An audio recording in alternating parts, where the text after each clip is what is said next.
We have a vast subject here, the national security state.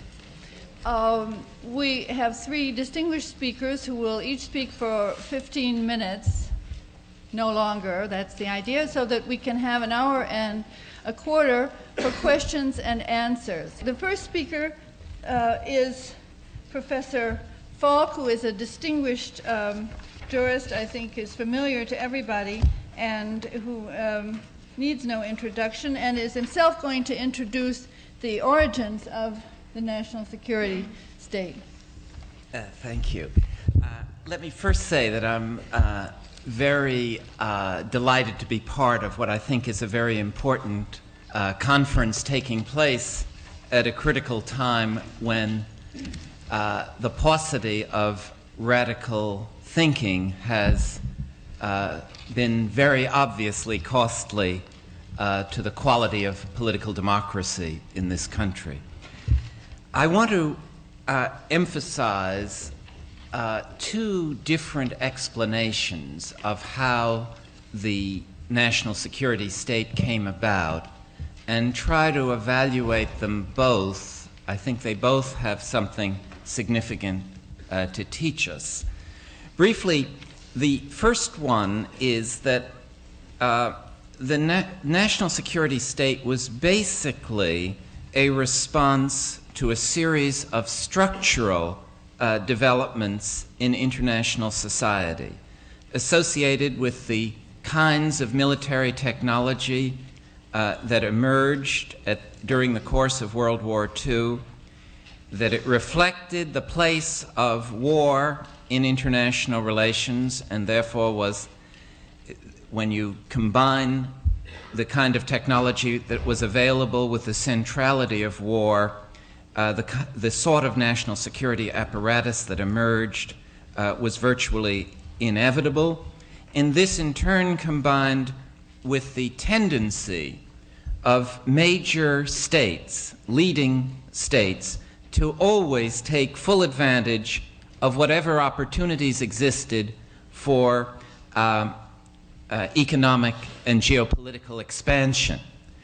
In other words, that one didn't really need anti-communism as a foundation for the kind of buildup of the national security state that occurred, because there were these structural developments that took place in the period after World War II, and that at most anti-communism was an ideological convenience that helped explain in a coherent way what was happening, but it would have happened somehow or other independently in any event.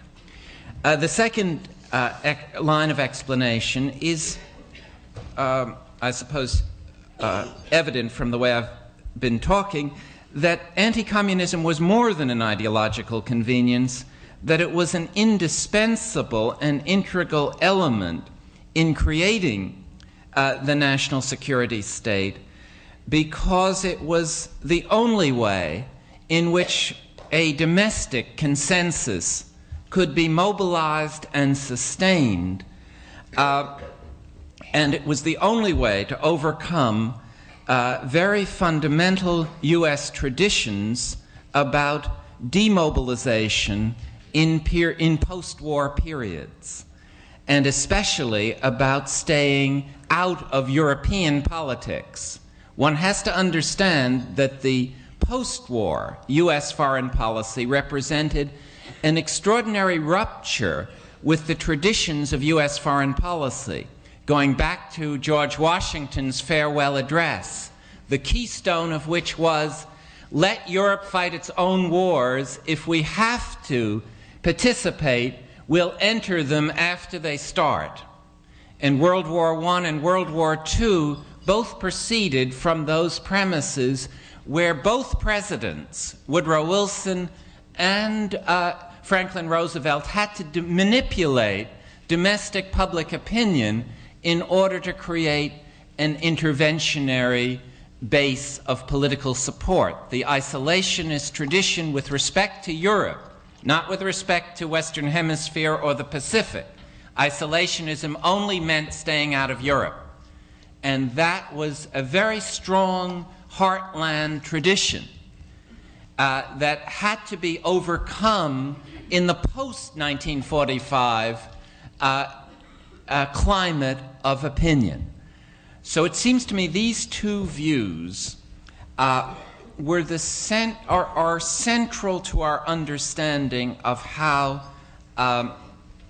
this national security state found the basis for support in the political culture and in the dominant thinking that emerged after World War II. Now let me try to talk a little bit more, in a little bit more detailed way within the time restraints about these two explanations. The structural explanation rests heavily, it seems to me, on the actual mindset or outlook of U.S. post-war leaders. What did they believe? What did they think? And one of the things I think that was characteristic of the most influential of these leaders were that they were very, what is now called Atlanticist. They were very they believed that it was very important to protect something that was called the Atlantic political community, that was larger than just the United States. And they were also very influenced by the failure of interwar diplomacy, of the diplomacy of the 1930s, especially appeasement, and the lesson of Munich was the most powerful image for this post-war leadership. They were also very influenced by the failure of Wilsonian idealism.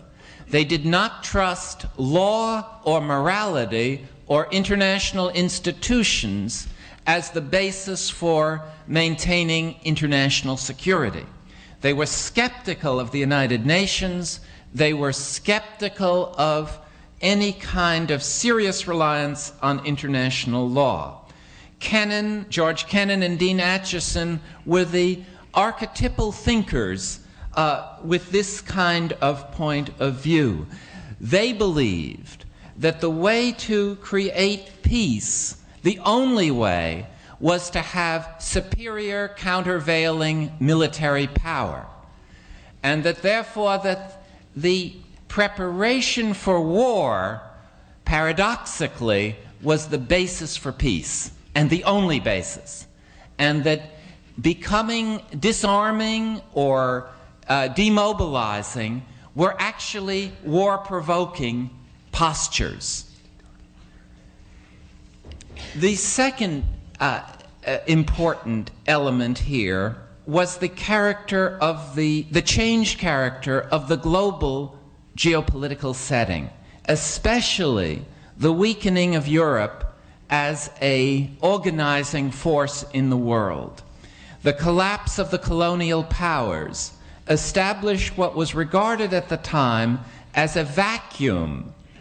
It's a kind of racist sense that unless the first world is controlling what happens in the non-Western world, there's nothing happening, and some other first world force will enter. Therefore, if the European powers could no longer fill the vacuum of the non-Western world, then it had to be the United States, and that was what was called in the code language of international diplomacy in the post-war period, the global responsibility of the United States. The third important factor was the changing context of war due to technological innovations. The United States no longer enjoyed geographical or temporal margins of safety. The United States lost its sense of invulnerability. This was the wider lesson of Pearl Harbor, compounded or intensified by the experience of Hiroshima and Nagasaki. To be secure meant to be ready always to fight the greatest war in history. If you weren't ready in a matter of minutes, you could be decisively defeated. Pearl Harbor was a small prefiguring of what a surprise attack directed against an unmobilized United States could mean in the future. The fourth factor is that given these other elements, that it was obsolete for the United States to believe that it could protect its interests and avoid World War III without remaining involved in Europe. This is very important in understanding the buildup of the national security state and the role that anti-communism played in that buildup. It was no longer possible to react to a general war. There wasn't time. And it would be too devastating to react. It was necessary to prevent World War III, and the Europeans couldn't be trusted to prevent it on their own. They had stumbled into 2 world wars.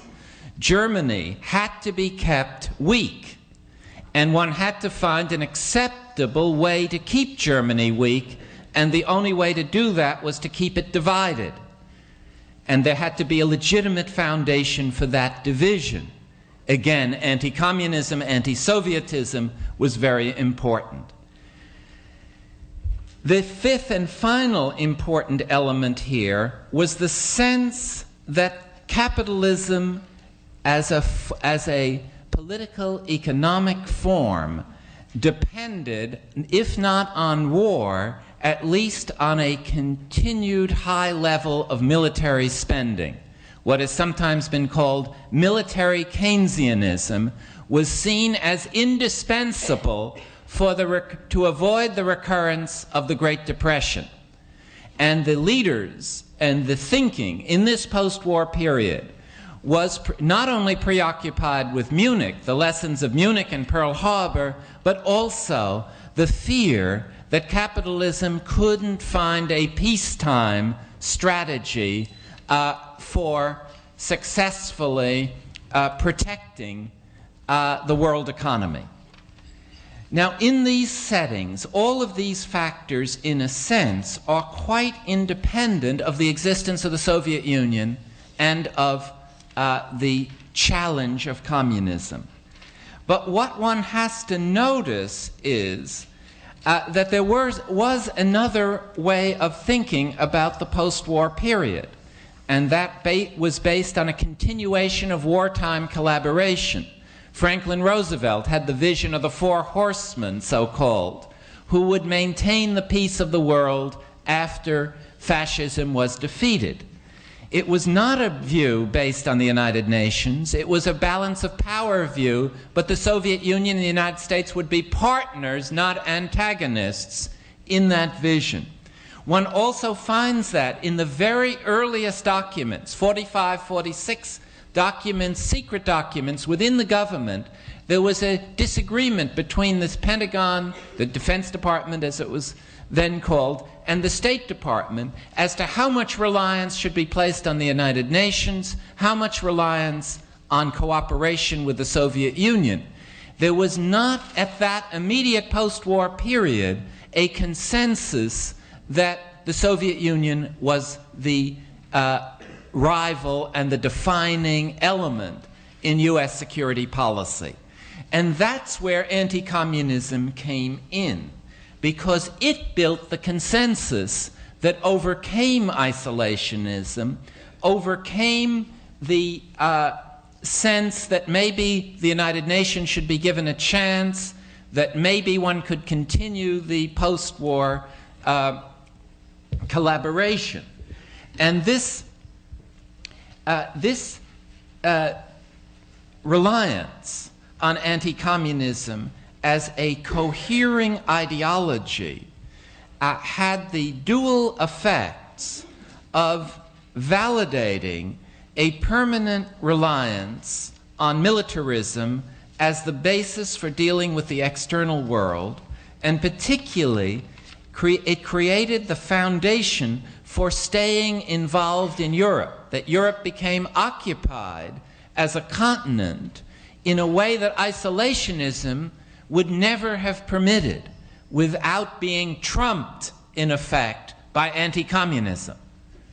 And no one expected American military forces to be in Europe more than a couple of years after the fighting stopped. And it was only through this ideological buildup that it became politically viable to remain in Europe and to have this real rupture. Do I have 3 minutes? Or? Okay. Let me. All right. Terrific.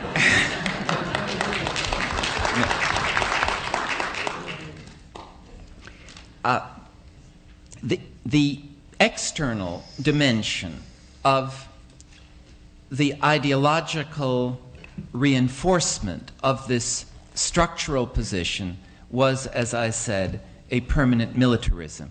The internal dimension was the justification for the forms of anti-democratic practice that became associated with the internal security aspects, that the enemy was within as well as without. The Rosenberg trial was as important as the interpretation of the Stalinist extension of Soviet power to Eastern Europe. That both of these developments created a consensus about the way in which the United States should pursue its security that has persisted till this very moment. And all the authoritative documents suggest the degree to which this consensus has been reinforced by the media as establishing a boundary on what political parties could disagree about and on what they could seriously discuss. See, what has the role of anti-communism in that sense has been to place structural and intellectual limits on the boundaries of legitimate discussion and political competition, with the bureaucracy and the media mutually reinforcing each other in assuring the maintenance of this stability, so that the assumptions that led to the formation of the national security state are never drawn into question. And the recent campaign is one recent confirmation of that. The debate on the congressional debate on what to do about the Sandinistas and Contras is another illustration of this, where the Democratic Party opposition always had to justify its position by saying the Contras couldn't succeed, that they wouldn't win. It was not possible to say that the Sandinistas represent the legitimate outcome of a struggle for self-determination, and besides, they're the best government Nicaragua has ever had.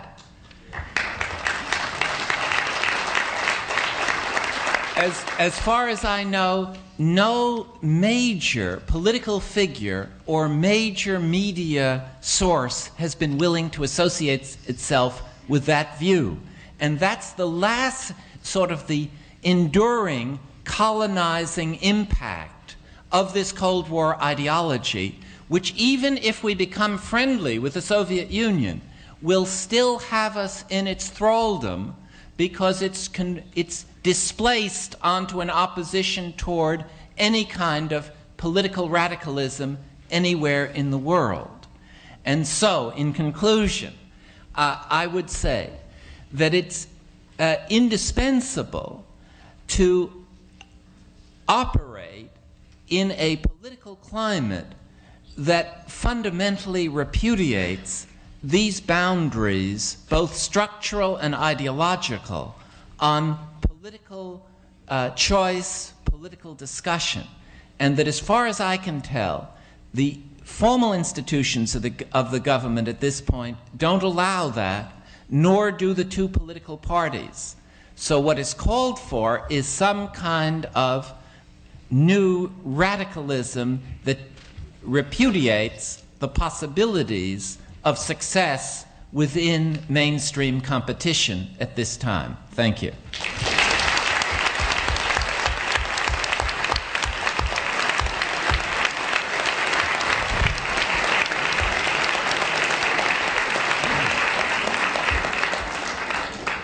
Thank you, Professor Falk, for that brilliantly clear overview. I'm sure you have plenty more to say later on when we go into the discussion. Now I want to introduce my old friend Daniel Ellsberg, who is became well known around the revelation of the Pentagon Papers and has been working hard for peace ever since. And Daniel Ellsberg is going to speak also on the Cold War as an extension of World War II. Daniel? There are obviously some problems with interpreting the Cold War as an extension of World War II. First of all, can you hear me in back? Yes? Louder? Okay. First of all, there would seem to have been a reversal of alliances. And in fact, that is not an illusion. That is something that had to be accomplished in the eyes of our leaders as of about 44, looking ahead to it, 45, 46, and 47. That imposed certain problems because the perception of our recent enemy, Germany, especially under the leadership that we posed, but the German people as a whole and of the Japanese, was such that it was not an easy matter for those who were my age at the end of the war, which was 14 or older, to contemplate. And the steps that were necessary to do that, that shift of alliances, in effect, a rearming of Germany, a reestablishment of Germany as preeminent economically in Europe, and in a de facto alliance with the Japanese, was one problem that, let's say, caused for certain ideological offensive that is still very much shaping our thinking. But I want to mention one or two other things, building on what Dick Falk has already said. I'm going over, in a way, the same period, but I hope not to repeat the points he made, all of which I very much endorse. I'd like to point to a change that happened during World War II in the ethic of our leaders, partly transmitted to our public, which was secret at the time, and which is with us still, and its functional role in the post-war era. That was an ethic which was accepted, although it was much earlier proposed by the Air Force in both England and America, but was accepted by the civilian leaders fighting against a total enemy, a devil-like demonic enemy of enormous power and threat and evil, against whom it seemed to be justified to use any means. I'm going to suggest that the United States adopted a notion of war, all wars, as essentially total wars in the sense that was first advocated in Germany around 1920, adopted by Hitler very openly, a sense that one's methods in war were limited only by physical capabilities and by the necessities of the situation, that one prosecuted any war against anyone by any means necessary, meaning with no restraint of law, morality, democracy, public consent, or anything of that sort. Very specifically, that the couple thousand-year-old or thousand-year-old ethic of just war in wartime, jus in bello, the absolute condemnation of deliberate attacks on civilians or non-combatants, the pillar of the law of war in war, the pillar of what had become international law of war in war, was to be overthrown, was to be rejected. This was never, and to this day has never been publicly announced by our leaders, but I'm asserting that I could date it in 1942 when the British decided, the British cabinet decided, with the acceptance of the Americans, to take civilian housing as the direct bombing targets, what we call in the Air Force the DGZs, the designated ground zeros, of those days, the target areas of our bombing were not to be factories, not to be ports or installations, let alone bases, but the housing of civilians in which civilians were living. And he housed the Germans. This was an adoption of what the British called terror bombing. And when the United States looked at that point in the belief that our bombing was capable of being much more precise, that was a false belief, the Air Force, though it accepted it, was really quite condemning of that as being basically immoral, although we accepted it in a wartime ally because of the necessities of the war, and it was all they could do because they could only bomb at night and so forth. I won't go through all this. We, however, our Air Force did come to accept that, even in Germany, as we participated in the bombing on Dresden. In the same month, bombed Berlin with the killing of 25,000 people in a single night in Berlin, civilians. This 6 months before the bombing of Hiroshima, in the same month, again, we were killing more people in Tokyo in one night than died immediately from both atom bombs 6 months later. So the ethic of taking civilians or non-combatants as the direct target of our major military operations was something adopted by Franklin Roosevelt and Winston Churchill and others well before the atom bomb came along, to put it more immediately in our capabilities, as happened 6 months later with the atom bomb. The end of the war found us with, as I say, a need for new alliances in a kind of broad global scale and new responsibilities. Not only, on the one hand, the reestablishing of a direct relationship as soon as possible with the despised Germans and the racially despised as well as enemy Japanese, but also a whole structure of alliances. The Cold War can be seen not only as a competition, but as a structure of alliances throughout the world, and not only with industrial states, but specifically with indigenous elites or ruling groups, landlords, generally oligarchies, military powers, in former colonies or other third world countries all over the world, many of which, by any standards then or now, are among the most murderous, genocidal, corrupt, vicious regimes ever to be seen anywhere. Our current ally, for example, in El Salvador, I would say, with the facade of Duarte, fits that category that I just described, and may get shortly very worse with Arena taking, in the short run, with Arena taking power within the new elections. It also has a familiar ring to me, I'm leaping ahead here, that I remember very well an election year 24 years ago, in which I was in the government, in '64, in which the incumbent party found that a proxy war in the third world was failing in Vietnam, challenging us to do something more than we had yet done. And the first thing that suggested itself in the government was massive bombing, or as I come back to my point, a utilization of this weapon of terrorism. Terrorism in the precise technical sense of the deliberate violence against deliberate violence, organized violence, against civilians, non-combatants, for a political purpose. The bombing was a terror weapon. Nuclear weapons, both atom and H-bombs, are in their nature and inescapably weapons of terrorism. And I'm saying that that was essentially adopted by our leaders as an available instrument, as was, and I think not coincidentally, the more familiar types of terrorism, torture, assassination, massacre, by the, quote, allies that we were going to install or support in various parts of the world, as is happening in El Salvador.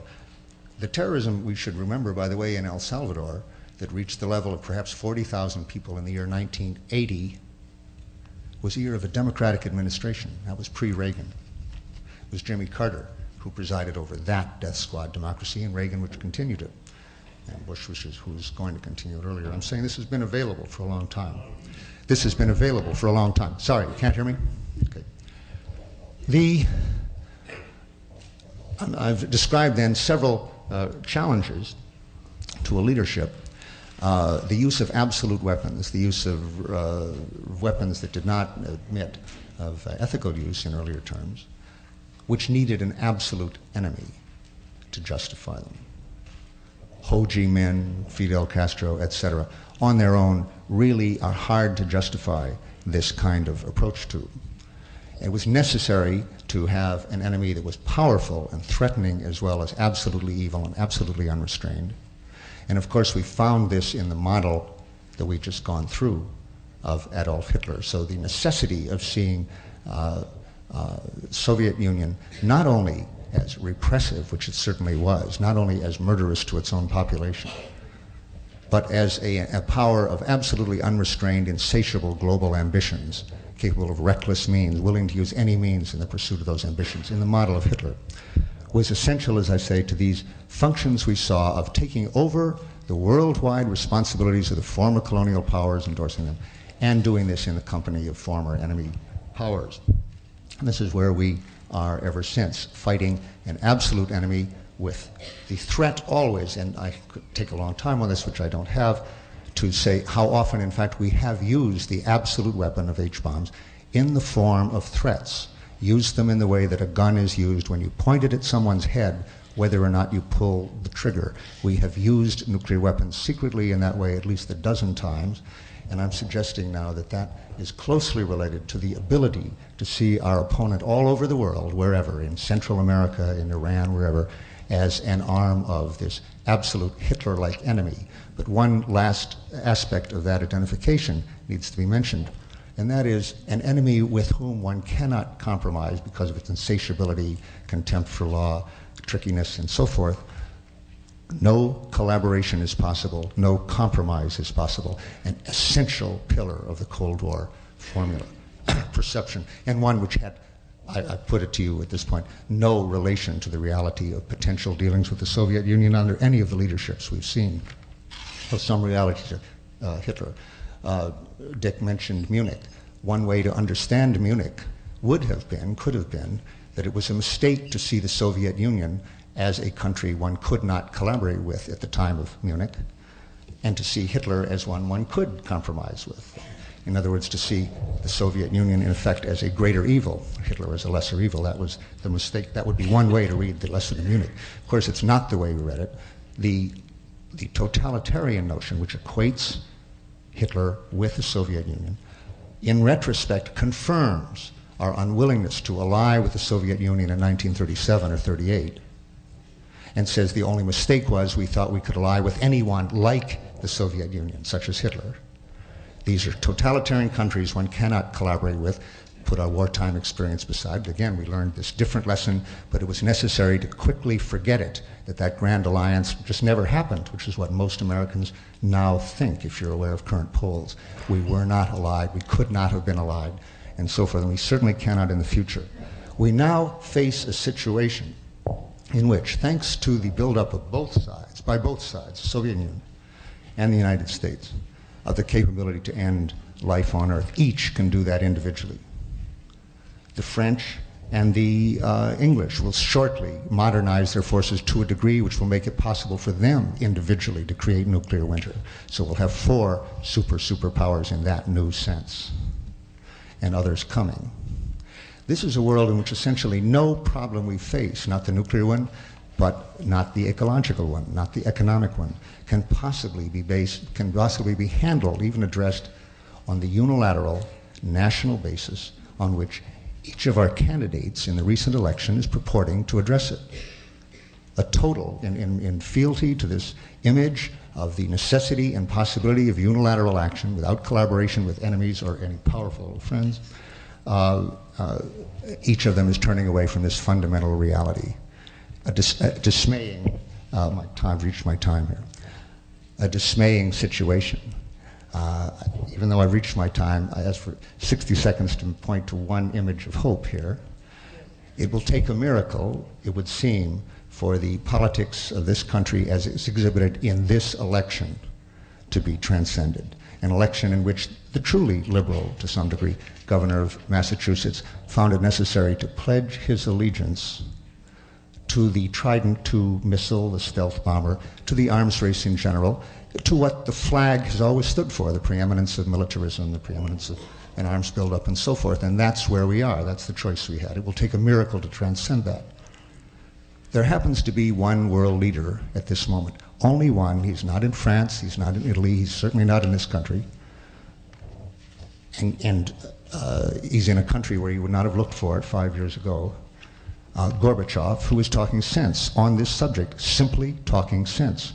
The new way of thinking about the necessity for collaboration, for the kind of grand alliance that we had, in fact, during World War II, not during Munich, and the joint addressing of these problems, not only new thinking, but working together. Sure, it took a kind of miracle for that to happen in the Soviet Union. We hardly understand it. The process by which presidents are chosen and actually elected in this country is somewhat mysterious to me, and I suppose to you still, as much as to the Soviet Union. But the opportunities to us to constrain our presidents, once they get into power, are not so mysterious. We ended the Vietnam War against the wishes of any executive by putting pressure on our Congress, using that constitutional procedure, frail and unlikely as it was, but eventually successfully, to take away the money for waging that unilateral war, that war of aggression. The Democratic platform has in it, I'm talking now short run, about measures that can be taken before the next war and before the next 10 years of the arms race. That's what I happen to be focusing on, and I will just mention. The Democratic platform, thanks to the existence of the peace movement in this country, had in it the provision for an immediate comprehensive test ban led by a moratorium on testing, and a moratorium on the testing of ballistic missiles, the flight testing of ballistic missiles. How many people here in this selected audience know that's in the Democratic platform of the last campaign? Look around, maybe 2%. We need to know better than that. What I'm saying is we just elected a Congress, a Democratic Congress, on that platform. That platform, if it led to a moratorium on flight testing, which the Soviets would probably join, could stop the D5, despite not only Dukakis's pledge, but of course Bush's unrestricted pledge for that D5 Trident II missile, the absolute first strike weapon, the best one that's ever been invented. I'm saying that not to hold out any undue, ridiculous hopes here. I'm talking about a miracle, but a miracle it's up to us to participate in. It's up to us to tell the Congress that they will not be reelected if they go back on that promise.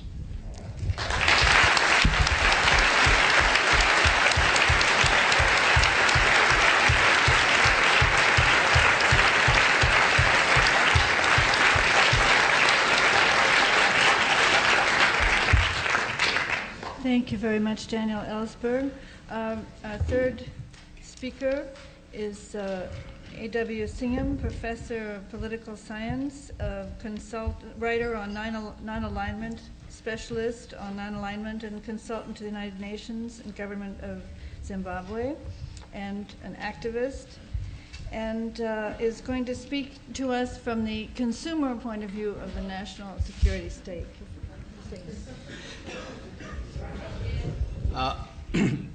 Madam Chair, I really wanted to participate in this seminar for a very personal reason. For many centuries and many years, those of us neo-colonial intellectuals who've been in the periphery of the intellectual life have been very anxious to come to Mecca, and we have come to Mecca to walk on the streets of the architects of the national security state. And so in this Mecca, I come in this pilgrimage really to pay homage to the intellectual giants who pass through these halls, who have brought such democracy and such solace to the peoples of the world that unfortunately the grand architect critic, my friend Richard Falk, whom we asked to go first, proceeded to betray his class, his university, and denounce these architects. And here, again, we found following him is a disruptor of the very important state that we had created. So I want to disassociate myself entirely from this kind of activity, because I come from Brooklyn, and I come from Brooklyn College, whose motto is, incidentally, to be the Harvard of Flatbush.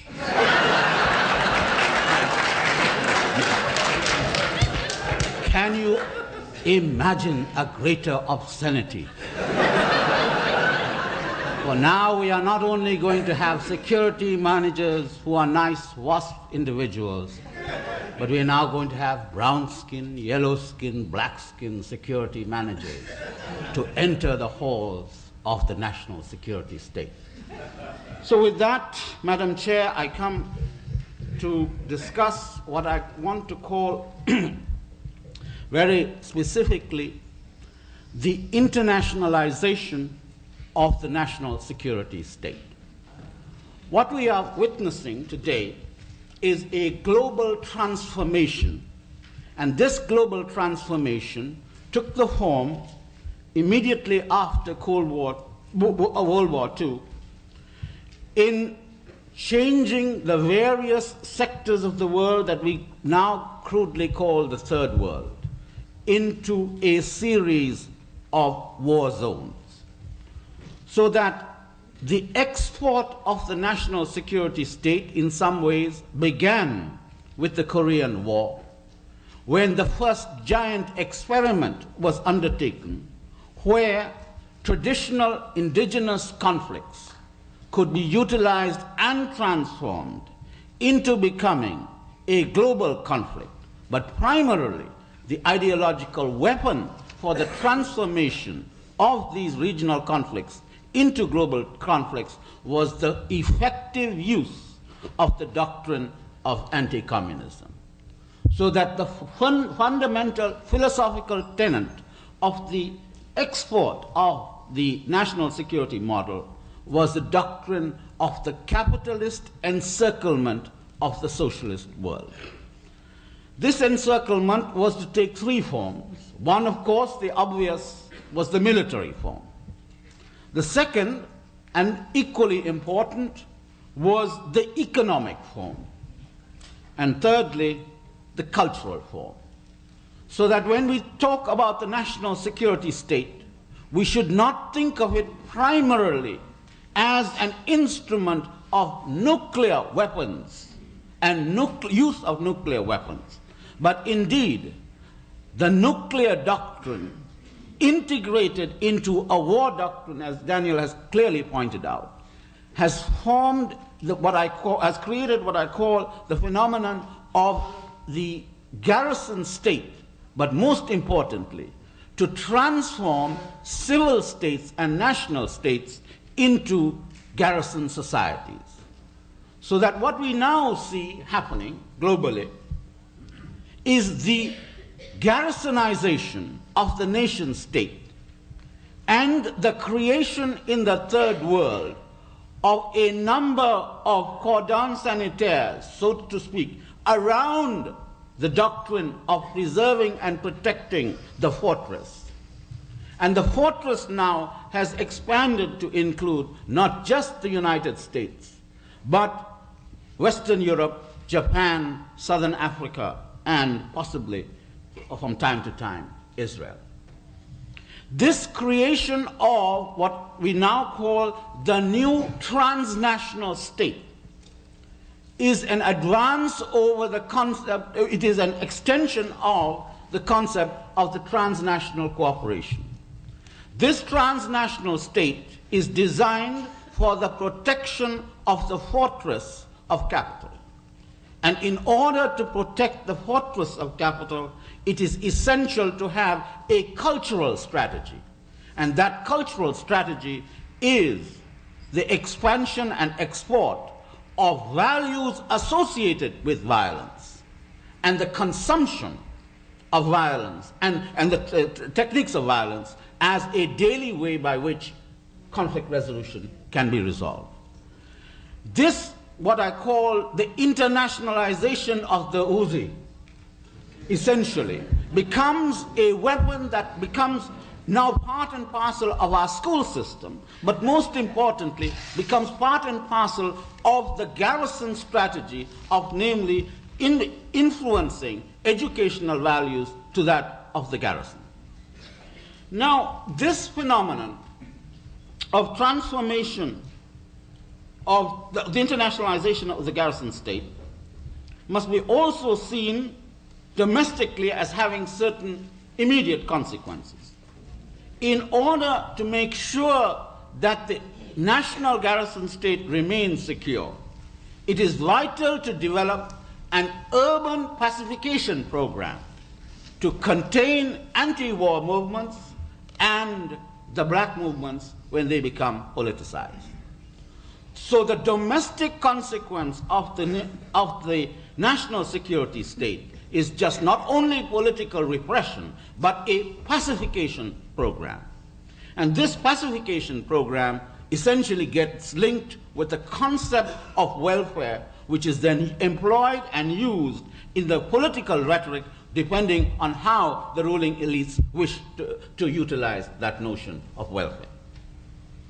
Secondly, it becomes essential for this garrison state, or this phenomenon of the garrison state, to introduce a new theory of legitimation. Legitimation does not come from popular acceptance of the activities of the state. Legitimation comes, as Dan has pointed out and Richard earlier, comes primarily by a call for the defense of the state. Thus, defense becomes a patriotic call.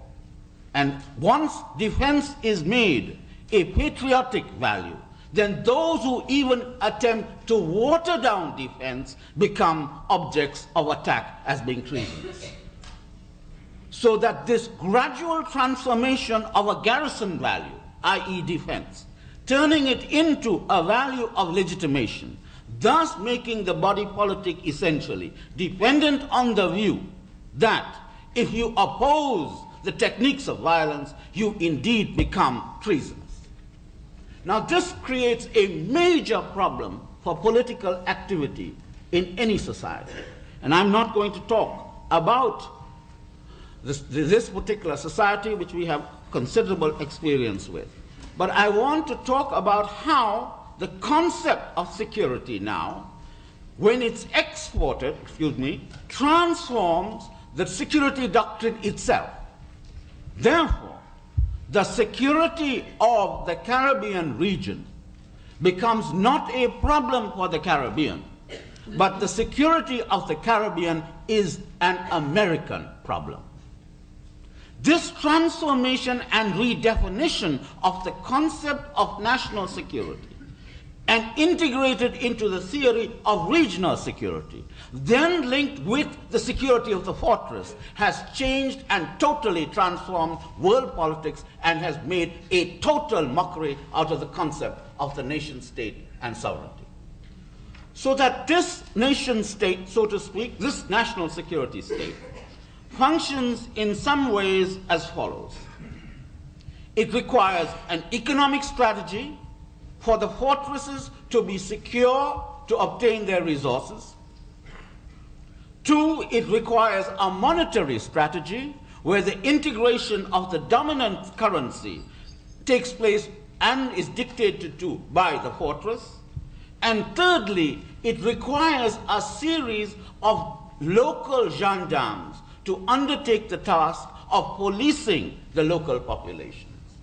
Thus, the phenomenon of transforming Guatemala into one giant aircraft is not simply an activity of military concerns, but indeed it is the transformation of Guatemala into becoming a complete, totally dependent garrison state on the economic sector, on the political sector, and most importantly, in the cultural sector.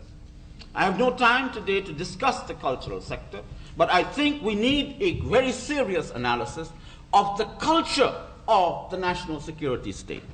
Because the culture of the national security state is closely linked with the whole techniques of communication and the export of communication that Herb Schiller and his friends have no doubt discussed in a previous panel during this conference.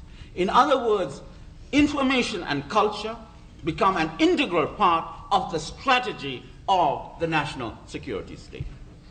Now, the question simply arises today as to whether this transformation that I talked about of the globe into regional regional areas with a new definition of security has come to an end. Because we suddenly are told that peace has broken out. Now, this again is a mark of the obscenity of the national security state. With the amount of violence vastly increasing, we are talking about the reality of peace. And that is the double thing that the national security state is quite capable of doing, in which the media plays such an important role. Now, a new situation has emerged where the internationalization of the Garrison State has failed.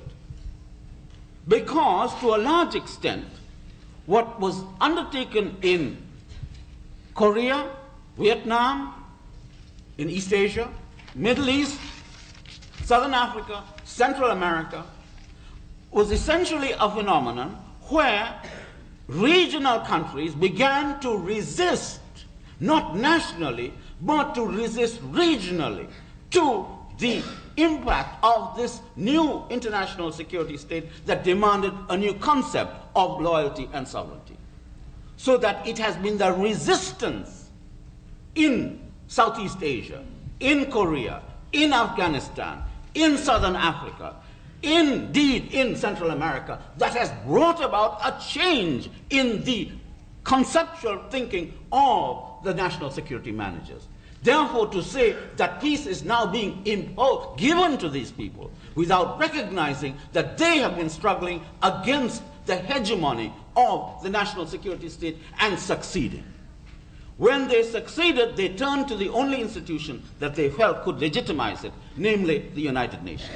So that the United Nations entered into the scene and is now a protector of the regional sovereignty of these individual states against the fortress. But a real bomb hit, if you wish, if in Brooklyn we would call it in some more picturesque language, but I can't use it here. But whatever hit the fan came in a dramatic fashion with Gorbachev's willingness to change the rules of the game. What Gorbachev did, essentially, was not to change only the rules of the game internally in the Soviet Union, but most importantly, externally in these regional wars, where there is a new definition of the concept of sovereignty, where one of the major actors, which was constantly being charged for interfering, is now technically or tactically, or if you wish, diplomatically, pulling out, quote unquote, thus placing a major dilemma for the national security state to respond to this new diplomatic innovation. And that's where we are at today. The national security state is in crisis. It is in crisis because its political strategy of internationalizing and creating a global garrison state and society has failed.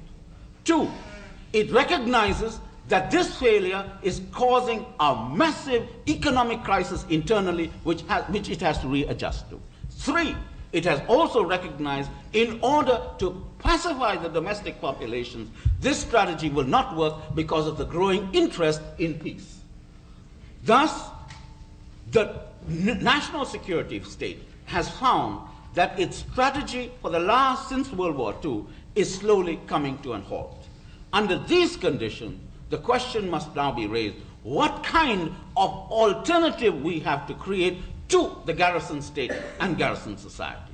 So up to now, we have spent far too much time thinking about the character and nature of the war system. It is now essential that we pay attention to the formation and gradual transformation and creation of the peace system. For the third world, this is a monumental breakthrough, because for the first time now, we can begin to deal with the issue of the hell of underdevelopment and the hell of poverty, which is the fundamental issue throughout the globe, and not get trapped into regional wars which have decimated the economies of the vast bulk of the third world. Thus, we are in an exciting era where there is a gradual shift, where we must force the shift from garrison to reconstruction. And that, I believe, is what the agenda has to be in the third world. But in the meantime, please don't go to rest. The warrior caste that comes out from these haloed halls, this caste is very clear about its objectives. Because like all castes, it knows that once its functional utility in the economy comes to an end, then they may have to look for other jobs. So that the warrior caste has a vested economic interest in the garrison system.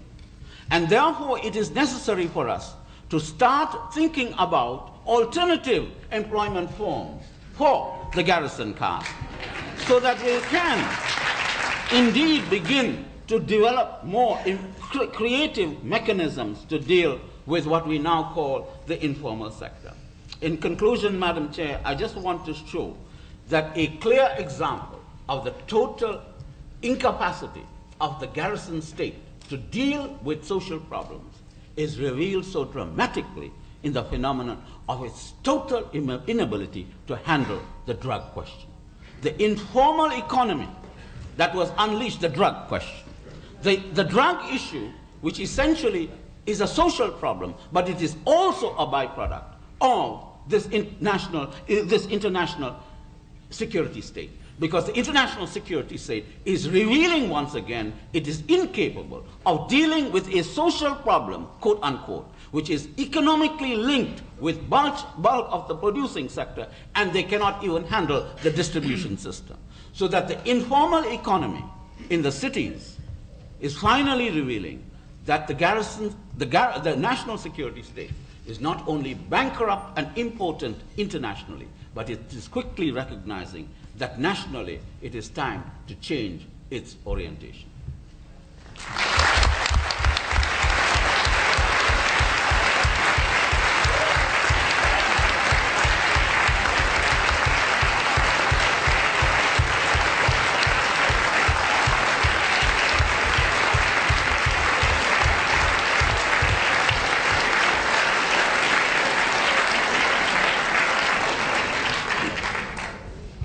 Thank you very much, Professor Singham. We'll be taking questions from two microphones here. While line up for the questions, I just noticed a little news item. Sorry. Okay? Is that all right? Okay. Let's see. Well, we're getting ready for questions. I have a news item here from the New York Times last month, that a report to Defense Secretary Frank Carlucci by a study group of the Defense Science Board, quote, an influential advisory group whose members come from industry and academia, which has urged the Pentagon to assert influence over economic policy. This is news. To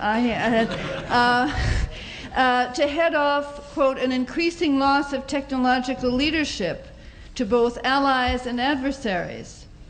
And this is the latest in a series of reviews by the military-industrial complex conducted this year by things like the Congressional Office of Technology Assessment, the Air Force Association, the National Defense University, and so on, that are all urging the Pentagon to exert more influence over taxes, trade laws, environmental regulation, and education in order to protect the military-industrial complex.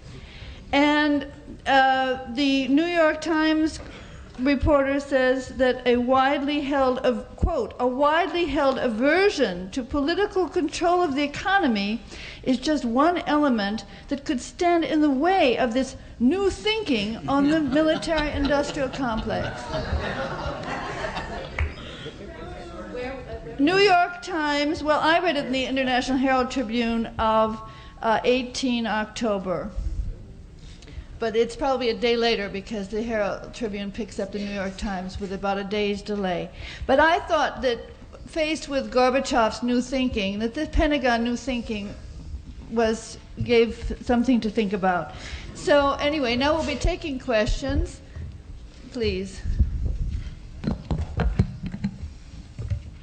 I appreciated hearing from the three gentlemen. It was very impressive. But Diana Johnstone, I'd love to hear from you. I did come to hear from you.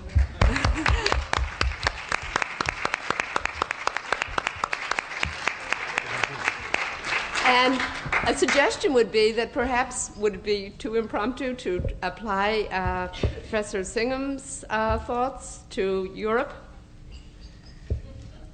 You can do it. Well, I'm really not prepared. But certainly yes. I was thinking about that as I was listening to Professor Singham, because there is a regional crisis developing. There is a crisis of competition between regions, and it's being stated in the way precisely of economic war between the regions.